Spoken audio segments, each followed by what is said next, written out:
So, in his famous report of 1800, James Madison said that, in effect, we have courts, and they adjudicate disputes in the natural course of things, but when you have an extreme situation where all three branches have gone off the rails, I know this is a hypothetical situation,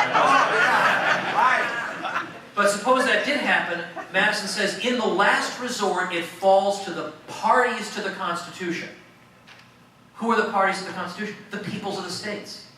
Okay, they have the sovereign power to say no. Now you may say, wait a minute, Woods. They lose that sovereign power when they join the federal government, when they created the Constitution. But that is not the view of the international lawyers of the 18th century. Now when you hear international lawyers get worried, you think it's Boutros Ghali coming back. But he had the best name of all the Secretary Generals, so I've just been using that ever since 1989 or whenever he left. But all that meant in the 18th century was just people who theorized about how nations ought to interact with each other. Like what should be the rules pertaining to trade during wartime, questions like that. And one of the best known international jurists of that time was a guy named Emmerich de Vattel, and he wrote a book in 1758, The Law of Nations. And he said that when you have a group of sovereignties that create a compact among themselves to establish, for example, like a federal government, to confederate, they are not giving up 1 ounce of their sovereignty. They're just as sovereign as they were before. They're saying that, okay, we voluntarily agree that we won't exercise the following powers. That doesn't mean they're less sovereign. It was by their own sovereign decision that they did that. And therefore, by their own sovereign decision, they can recall those powers. So that is the sort of mainstream view of the 18th century. Now, having said all this, I want to move to a somewhat delicate topic here. Because if all I did was throw out red meat that you guys cheered, where would be the fun in that? Right? I have to make you guys think a little bit. And I'm not trying to insult anybody. I have nothing but esteem for everybody in this room, because everybody in this room has defied the official 3x5 card of allowable opinion by coming here.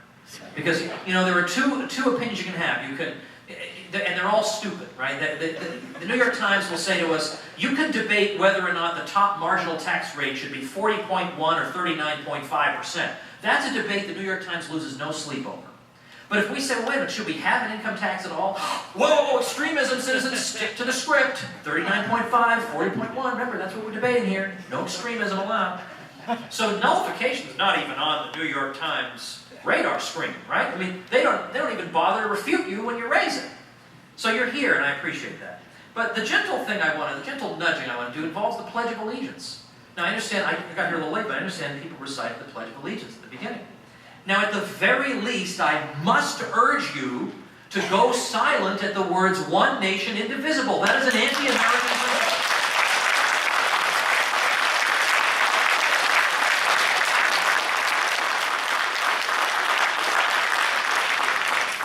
What you are pledging with those words is allegiance to France. That is the principle of the French Revolution. The French revolutionary leader Sieyès said, France is not a collection of states. She is a single whole. And everything is lost in the revolution when we concede France to be a collection of states. But you know what? The United States is a collection of states. And so, friends don't let friends accidentally do something French.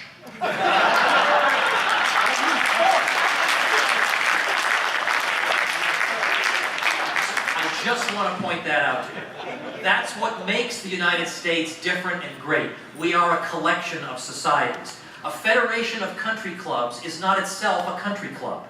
Well, likewise, what we are is a collection of societies. That's how it was supposed to work. I love that country club example. It comes from my friend Don Livingston. All right, now I want to, also, he's a great retired professor from Emory University, and I want to borrow a little bit of his thinking, because anytime you're talking about nullification, you are also implicitly raising the issue of the size, the proper size of the political unit, where decision-making should rest.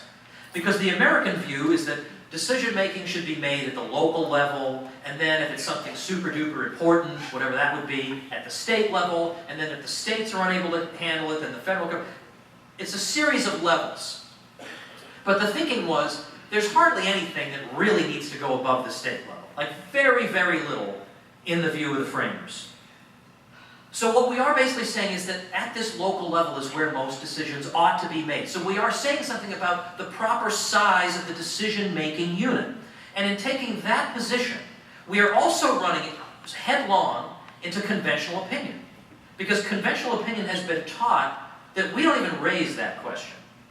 But we've been taught that it's perfectly normal to have one city issuing irresistible, infallible judgments and decisions and orders to 310 million people. And we consider that to be normal. That's normal. That's how things should be. But then, you know what? Maybe that's not normal.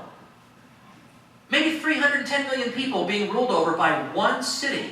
Now, I grant you, this city is full of public-spirited people who just want to pursue the common good, so perhaps I'm being cynical. But maybe it's better for decision-making to occur at a lower level. But there's this prejudice we have in favor of large political units, right? Everybody thinks the U.S. is awesome because look, we're a great big place. That is not what makes us awesome, and that's not what's made some of the great civilizations so good. I mean, look at the Renaissance city-states. Look at how small they were. Look at the extraordinary outpouring of culture in such a short period of time. Or look at tiny Athens in ancient Greece, which had 1,000 political entities in it. And look at the outpouring of drama and philosophy, not to mention natural philosophy, which is what we would call the sciences today, and art and architecture that we're still imitating and learning from today. Moreover, the Greeks twice defeated the seemingly unstoppable Persian Empire, in spite of the fact that they were a collection of small societies.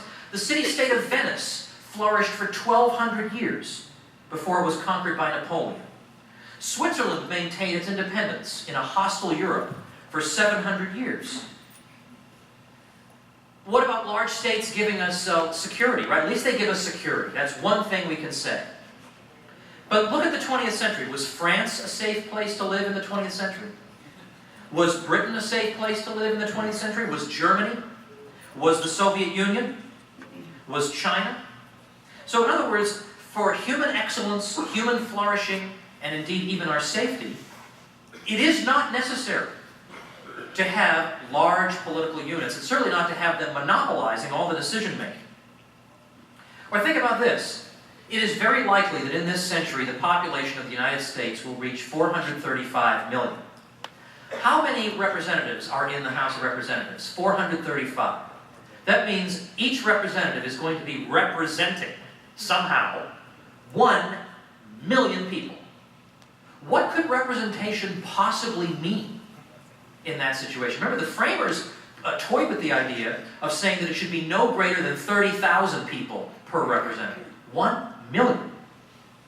In our current situation, there would have been about, if we took the current population and we calculated it and we went back in time to the original Congress, there would have been 4 congressmen in the original Congress. And today, if we use the 30,000 thing, we'd have 10,000 people in the House of Representatives. So maybe the thing is just too big. And certainly for this thing to be issuing infallible, irresistible commands, why is it just obvious that that's the best system? Why is it that anybody who questions that, there's something wrong with him? You know, why don't you just go back to debating 39.5 versus 40.1? Stop asking all these fundamental questions. It seems to me if we keep bothering ourselves with these dumb distractions of the New York Times, that's what they want. They want us to be hamsters in a wheel. We never make any progress. We have to take a crowbar to that wheel, just start smashing that wheel, and then smashing the glass and wander on.